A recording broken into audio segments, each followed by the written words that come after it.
تنها، یکی لب تشنه در صحرا، یکی بی درد و بی پروا. عجب دنیاست این دنیا. یکی چون ماهی در شست، یکی بی پول یکی پول مست، یکی بی یا یکی بی دست. عجب دنیاست این دنیا.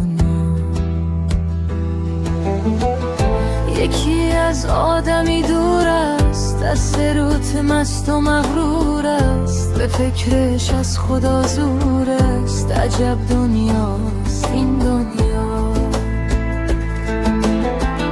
یکی در قید زندان است، از مالش پشیمان است، دلش لبریز آرمان است. عجب دنیاست این دنیا.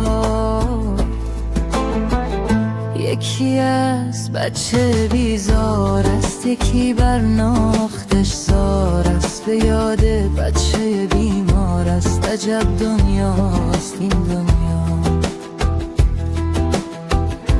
یکی دور از وطن باشد، چو گل دور از چمن باشد، که جان دور ز تن باشد. عجب دنیاست این دنیا. یکی بی دین و ایمان است، به خدمت کار شیطان است، بی آزار انسان است. عجب دنیاست این دنیا.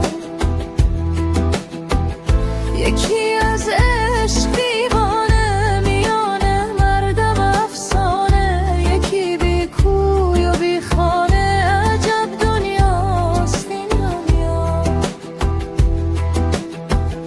یکی امید به زن دارد، یکی یاد وطن دارد، یکی فکر کفن دارد. عجب دنیاست این دنیا.